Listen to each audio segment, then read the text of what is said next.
Can your home make you feel like a prisoner? I'm not talking about a bad living situation. I'm talking about a comfortable apartment, a nice house, everything you need. And yet, every single day, you feel this overwhelming urge to leave. Not because you have plans, not because you're meeting anyone, just because staying feels impossible. Most people think this is laziness, or ADHD, or being too busy. But what if I told you it's actually your brain trying to save your life? That this restless feeling isn't a bug, it's a feature, a survival mechanism that's thousands of years old, and it's firing off in your modern home right now. By the end of this video, you'll understand why some people physically cannot stay home, and it has nothing to do with what you think. Let's dive in. Meet Alex. Software engineer, works from home, loves his job. His apartment is perfect, comfortable couch, great setup, everything within reach. Paradise, right? Wrong. Every day around 2 p.m., Alex feels it. This creeping sensation under his skin. Not anxiety, not boredom, something else. He stands up, grabs his keys, and walks out the door. No destination. He just drives around for 30 minutes and comes back. His girlfriend thinks he's weird. His friends don't get it. But Alex's brain? His brain knows exactly what it's doing. Here's the science. Your brain runs on a chemical called dopamine. Most people think dopamine is about pleasure, but that's wrong. Dopamine is about novelty, new information, new experiences, new stimuli. It's what kept our ancestors alive. When you're in the same environment for hours, days, or weeks, your brain stops releasing dopamine. That lamp? Seen it. That wall? Boring. That window view? Already processed 500 times today. Your brain literally tunes it out through a process called habituation. But step outside? Boom. Moving cars. Different faces. Unexpected sounds. Your brain lights up like a Christmas tree. Each new stimulus triggers a tiny dopamine hit. For some people, what psychologists call high sensation seekers, this need is stronger.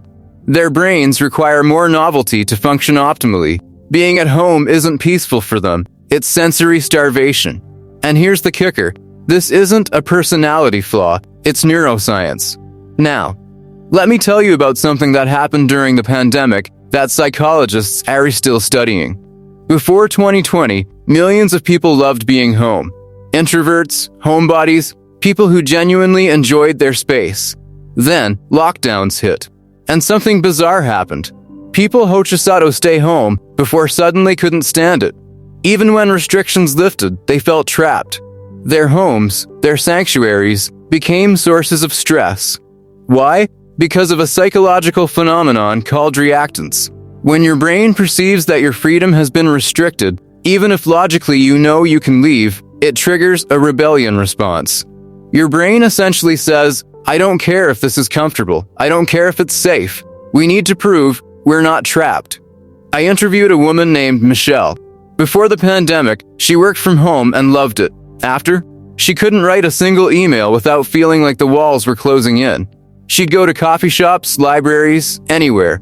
Not because she needed to, because her brain needed to prove it could. But there's another layer here that's even more fascinating. Environmental psychologists discovered something. Your home doesn't just house your life, it becomes your entire psychological landscape. When your home is where you work, sleep, eat, and relax, all in the same undifferentiated space, your brain can't compartmentalize. Think about it. Before modern life, humans moved through different environments naturally. Hunt here, gather there, sleep in another place, socialize somewhere else. Our brains evolved to associate different spaces with different mental states. When your bedroom is also your office, when your couch is where you work and relax, your brain gets confused. It can't shift gears, so it does the only thing it knows, it tries to escape. Here's something nobody talks about. Loneliness isn't always about being alone. Let me introduce you to David. Has friends, has a partner, talks to people regularly, still feels desperately lonely. Why? Because he works from home, and he realized something crucial. He missed strangers. Sounds weird, right? But there's a concept in psychology called passive social engagement, the experience of being around humans without directly interacting with them. You know that feeling when you're sitting at a cafe, working on your laptop, and life is just happening around you? The barista making coffee, two people having a conversation at the next table, someone struggling to open a stubborn door? You're not part of any of it, but you're witnessing humanity. That's passive social engagement, and for many people, it's essential for mental health. Anthropologist Robin Dunbar explained that humans need different layers of social connection. We need close relationships, yes, but we also need what he calls ambient social presence, the feeling of being part of the human tribe, even as observers. When you stay home, you lose that. You lose the spontaneous smile from a cashier, the small talk at the grocery store, the simple act of seeing other humans navigate their lives. Your brain interprets this as social isolation, even if you're video calling friends every day. Because video calls are intentional. Passive social engagement is ambient. And your brain needs both. David figured this out accidentally. He started going to the gym not to work out, but to be around people. He'd go to the bookstore and just browse for an hour. Not buying anything, just existing in the presence of others. And you know what? His restlessness disappeared. Here's the part that changed everything for me. Your physical environment is constantly communicating with your brain, and most of us have no idea what it's saying. Environmental psychologist Sally Augustin studies how spaces affect our psychology. She found that certain environmental factors directly impact our stress levels, creativity, and mental clarity.